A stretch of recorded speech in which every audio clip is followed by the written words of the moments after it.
Good morning student. Today we discuss the next part of chapter number 14. Next topic is Planning Commission. This commission was founded by Indian government in March 1950. Or this is our advisory and constitutional institution of our Indian government. The main objective of Planning Commission is to estimate the available resources.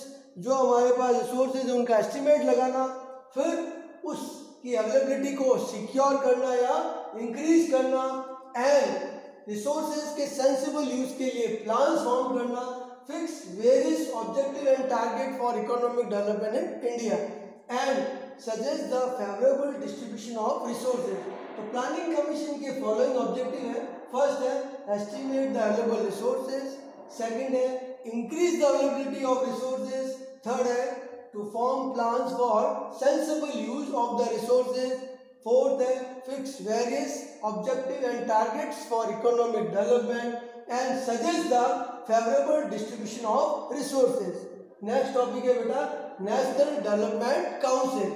This organization established by Indian government in August 1952.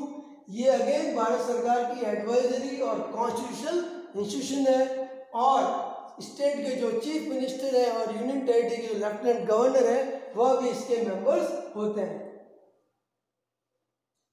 Main function of national development council, इसका main function है approve the plan form by planning commission. Planning commission ने जो भी plan बनाया उनको approve करना, फिर examine the progress of plan for time to time. जो भी प्लान बने हैं उनकी वैलिडिटी को एग्जामिन करना, उनकी प्रोग्रेस को चेक करना and supervise the function of planning commission. यहाँ पर एक स्मॉल क्वेश्चन बन जाता है कि विच institution supervises the function of planning commission. तो उसका आंसर होगा national development council. Next topic है बेटा objective of economic planning in India. इसमें बहुत सारे ऑब्जेक्टिव है, आपको 4 to 5 लर्न करना only. First objective solve the problem of poverty or reduce poverty. Second है reduce the difference between rich and poor. Bharat में कोई भी प्लानिंग हो सारे ऑब्जेक्टिव सेम ही रहेंगे. Third increase the employment opportunity. रोजगार के जो सांसद हैं उनको बढ़ाना, संसाधनों को बढ़ाना. फिर एस्टैब्लिश सोशल जस्टिस, सामाजिक न्याय को एस्टैब्लिश करना. फिर to achieve the target of economic planning, economic planning के जो भी टारगेट ऑब्जेक्टिव उनको अचीव करना. फिर achieve the self dependence in food grain, खाद्यान्नों में आत्मनिर्भर बनना. Achieve self dependent in industrial raw material, जो इंडस्ट्री को जो रॉ मटेरियल मिल रहा है उसमें आत्मनिर्भर बनना. Expansion of health care and education services, शिक्षा और स्वास्थ्य सेवाओं का बढ़ावा देना. Expansion of social and community services and increase in energy production. इसमें 4 या 5 आप फिक्स है वो याद कर सकते हैं, जैसे reduce poverty, reduce unemployment, expansion of health care and education services. Next topic major 5-year plan of India. के बाद के मेजर 5-year प्लान कौन से हैं? अब तक भारत सरकार ने 12 5-year प्लान बनाए हैं और हर एक की टर्म अलग अलग है. 5 year का मतलब 5 year. फर्स्ट 5-year प्लान की जो टर्म थी it is started 1 April 1951 to ended 31 March 1956. Second 5-year plan 1956 to 1961. Third 5-year plan 1961 to 1966.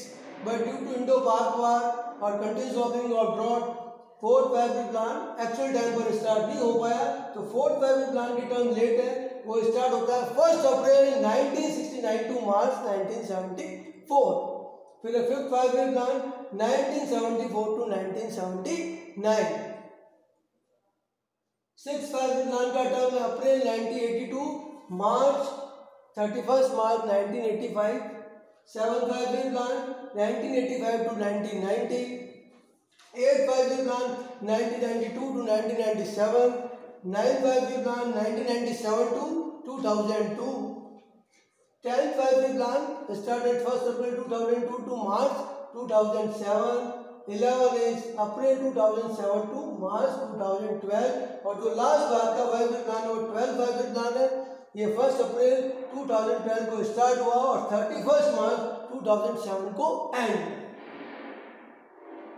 तो इसी प्लान के बारे में हम पढ़ेंगे कि भारत की जो 12th फाइव-ईयर प्लान है उसकी क्या टर्म थी और उसके मेन ऑब्जेक्टिव क्या थे।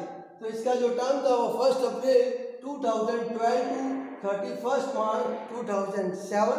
इसका मेन ऑब्जेक्टिव था to achieve 8% economic growth rate. जो हमारी इकोनॉमिक ग्रोथ रेट है उसका जो टारगेट 8% रखा गया, वही reduce poverty, reduce unemployment and expansion of health care and education services. ये जो ऑब्जेक्टिव है हमेशा सेम रहेंगे, बट ये जो ग्रोथ रेट वाला ये चेंज हो सकता है हर 5-ईयर प्लान में। नेक्स्ट है नीति आयोग या national institution for transforming India. यह कब फाउंडेड हुआ? It was found by central government on 1 January 2015। इसके जो चेयरमैन है वो हमारा honourable prime minister mister Narendra Modi है। Vice chairman doctor Rajeev Kumar. Members all the CM of the states and deputy governor of the union territory are the member of this organization। इसके दो motive हैं, एक तो है आपके टीम इंडिया हब और दूसरा मोटिव है नॉलेज एंड इनोवेशन हब। तो यहाँ पे क्वेश्चन अलग बन सकता है कि mention the two motive of NITI आयोग।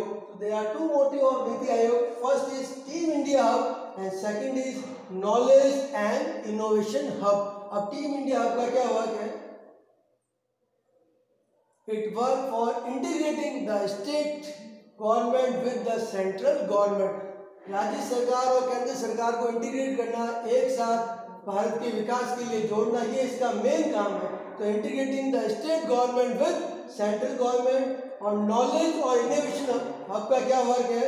वह it work for the increase the capacity of NITI आयोग। इसका काम है कि नीति आयोग की जो कैपेसिटी है वो उसको इंक्रीज करे। फीचर्स ऑफ नीति आयोग। नीति आयोग के क्या मेन फीचर है या क्या फंक्शन है? First, it's form long term policies and program for government of India. Bharat सरकार की long term policies and program को बनाती है। It's also provide technical assistance, तकनीकी सहायता प्रोवाइड करती है। It also promote cooperative federalism, सामूहिक संघवाद को ये क्या कर रही है? बढ़ावा दे रही है, जिसमें राज्य सरकार और केंद्र सरकार मिलकर भारत सरकार के भारत के लिए डेवलपमेंट का वर्क करती है। It also act as a think tank for the government of India. Bharat सरकार के लिए एक थिंक टैंक का भी वर्क कर रही है। और लास्ट है, it's also provide platform for all the states come forward for national welfare. सभी राज्यों को ये अवसर प्रदान करती है कि भारत के वेलफेयर में वो आगे आके काम कर सके। तो ये नीति आयोग की बेटा क्या है? मेन फीचर्स है। अब कुछ क्वेश्चन अपन डिस्कस करेंगे। What do mean by the plan holiday and mention it's term. Bharat में योजना अवकाश किसे कहते हैं और इसकी क्या टर्म थी? तो the process of formation of plan was interrupt. ठीक है, प्लानिंग का प्रोसेस 3rd फाइव-ईयर प्लान के बाद थोड़ा इंटरप्ट हो गया। क्यों हुआ? ड्यू टू इंडो पाक war, continuous offering of drought, लगातार सूखा बढ़ रहा था। भारत में प्राइस राइजेस, वस्तुओं की मूल्य लगातार बढ़ रही थी। डिप्लेशन ऑफ नेचुरल रिसोर्सेज, जो हमारे रिसोर्सेज उनका दोहन हो रहा था। तो therefore Indian government introduce 3 annual plan between 1966 to 69 और this period was known as plan holiday. तो योजना अवकाश का पीरियड कब से कब तक है? 1960 से 69। क्यों इंट्रोड्यूस किया?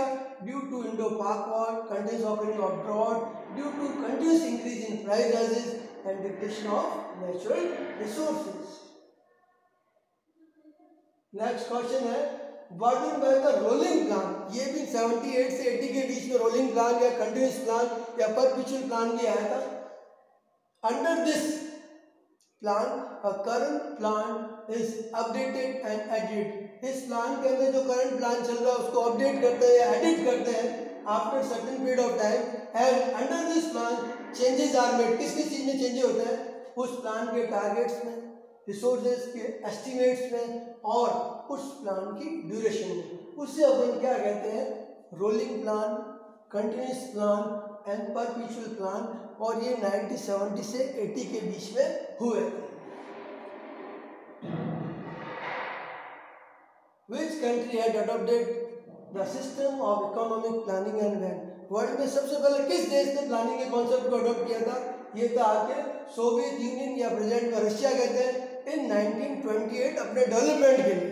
तो प्लानिंग का कॉन्सेप्ट भारत सरकार ने कहां से लिया है? रशिया से लिया है। फिर और है who made the first effort for economic planning in India and when? Bharat की इकोनॉमिक प्लानिंग का सबसे पहले एफर्ट किसने लगाया था?